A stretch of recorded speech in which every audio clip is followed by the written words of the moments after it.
Terima kasih Anda masih bersama kami. Bagi Anda yang baru saja bergabung, kami akan kembali 3 berita utama hari ini. Pasien di Desa Wotgali, Kabupaten Tegal ditandu sejauh 3 km karena akses jalan tak bisa dilalui kendaraan bermotor. Stok BBM dan LPG jelang Natal dan Tahun Baru di Jawa Tengah dan Yogyakarta dipastikan aman. Lestarikan budaya, warga Banyuanyar, Kabupaten Boyolali menciptakan tarian tentang berkebun kopi dan beternak sapi perah.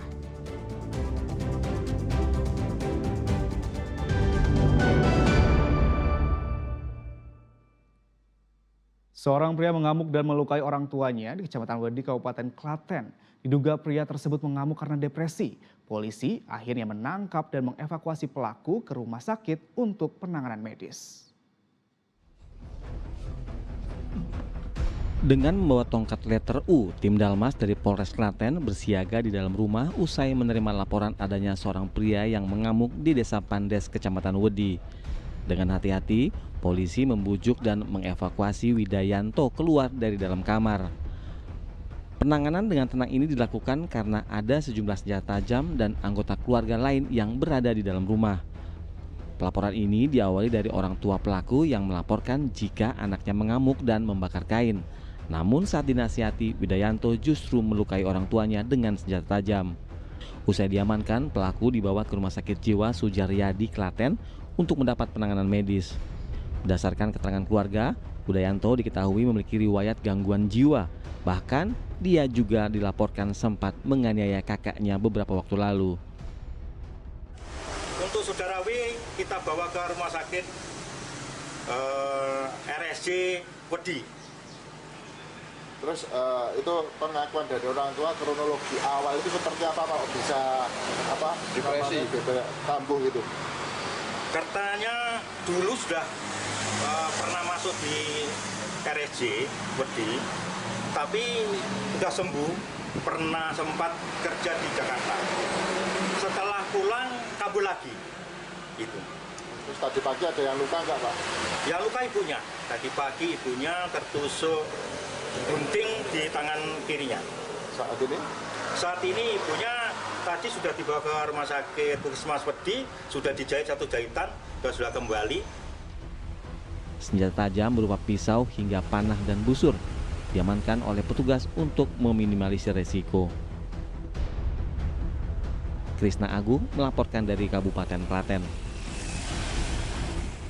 Seorang pasien di Desa Wotgali, Kabupaten Tegal terpaksa ditandu sejauh 3 km lantaran akses jalan tak bisa dilalui kendaraan bermotor.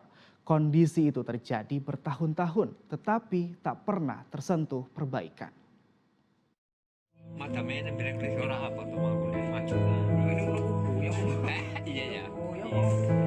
Warga Desa Wotgali, Kabupaten Tegal bersama-sama menandu salah satu warganya.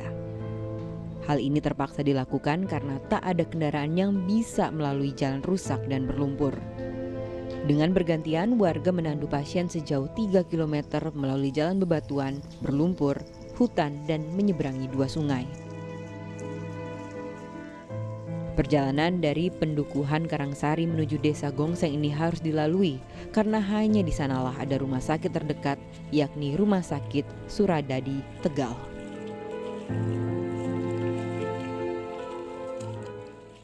Jalannya ya akses jalannya nggak bisa dilewati pakai mobil kalau seperti ini, soalnya sudah becek musim hujan. Harapannya masyarakat Karangsari sendiri gimana? Harapannya sih semoga kedepannya bisa jalannya bisa diaspal ya, Diperbaiki gitu. perbaiki gitu.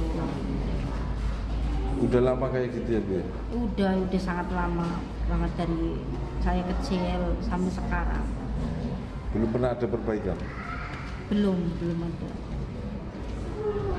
Itu kalau nyebrangin sungai, sungainya luas, panjang? Sungainya luas, berarti kalau ke rumah saya ke Gongseng ada 3 kilo, makanya ibu saya harus ditandu dari Karangsari ke Gongseng biar bisa naik mobil dan bongseng ke rumah sakit. Buruknya akses jalan di Karangsari Wot Gali ini sudah dirasakan warga bertahun-tahun. Jangankan roda 4, roda 2 pun tak dapat melewati jalan ini. Padahal mendapatkan akses jalan yang layak itu menjadi hak warga negara. Nyatanya, itu hanya sebatas tulisan di atas kertas. Kuncoro Wijayanto melaporkan dari Kabupaten Tegal. Terkait konflik Kesunanan Surakarta, pemerintah meminta kedua pihak untuk duduk bareng menyelesaikan permasalahan tersebut. Diharapkan kedua pihak dapat berdamai demi kelangsungan dan pelestarian Kasunanan sebagai pusat budaya. Pemerintah melalui Menteri Kebudayaan meminta konflik kedua kubu terkait suksesi Keraton Surakarta diselesaikan dan diharapkan tak berlarut-larut. Kedua pihak juga diminta menjaga kondusivitas internal Keraton Kasunanan agar baik bagi pelestarian dan pengelolaan keraton sebagai cagar budaya. Kementerian Kebudayaan telah mengundang dua pihak Pakubuwono XIV Mangkubumi dan Pakubuwono XIV Purboyo untuk bertemu dan bermusyawarah. Namun pertemuan dan dialog mengenai masalah internal itu gagal lantaran salah satu tidak hadir. Sementara pihak pemerintah tidak akan mencampuri masalah internal keraton. Tapi pemerintah sendiri terus berupaya dalam pelestarian keraton melalui revitalisasi bangunan bersejarah di lingkungan Keraton Kasunanan.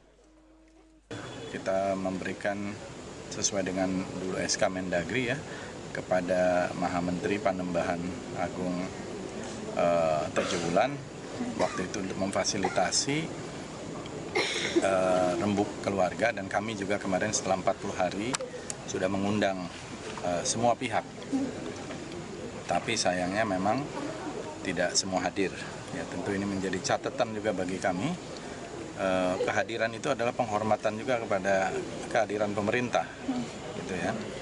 Jadi ke depan tentu kita akan mengambil satu langkah-langkah yang dianggap perlu. Dualisme kepemimpinan ini kembali terjadi di Keraton Kasunanan Surakarta. Sebelumnya konflik terjadi pada tahun 2004 lalu antara Hamangbei Pakubuwono XIII dan Tejoan. Pasca Pakubuwono XIII mangkat, putra mahkota menobatkan diri sebagai Pakubuwono XIV. Sepekan kemudian, putra tertua Pakubuwono XIII dinobatkan menjadi Pakubuwono XIV oleh kerabat keraton dari lembaga Dewan Adat. Heri Prastio melaporkan dari Solo. Bekerja ke luar negeri masih menjadi pilihan bagi sebagian warga Jawa Tengah. Dinas Tenaga Kerja dan Transmigrasi Provinsi Jawa Tengah mencatat tren bekerja ke luar negeri setiap tahunnya mengalami peningkatan. Kabupaten Cilacap menjadi yang terbanyak pekerja migran Indonesia atau PMI, disusul Kabupaten Kendal dan Brebes.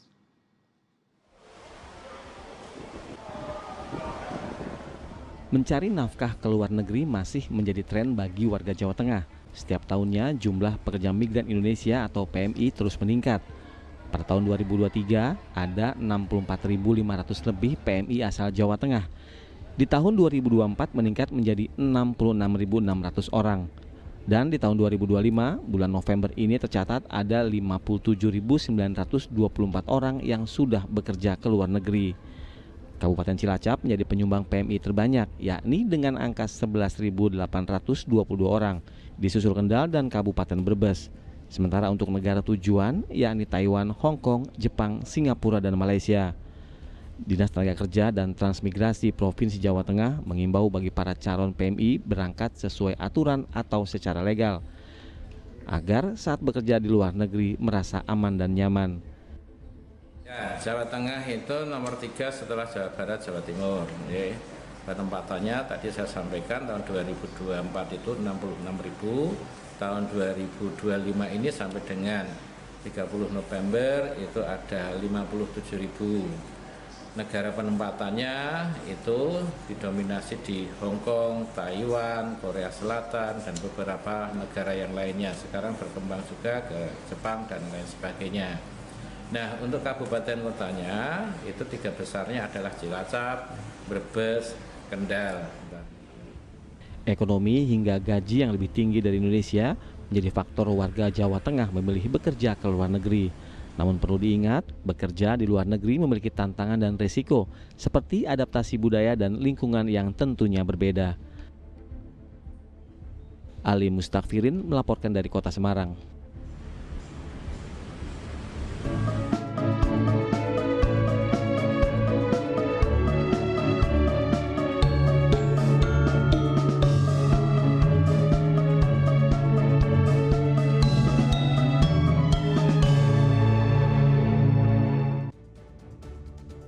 Ya, informasi tadi mengakhiri jumpa kita di Berita Jawa Tengah. Jangan lupa pastikan Anda subscribe channel YouTube Liputan 6 SCTV Daerah.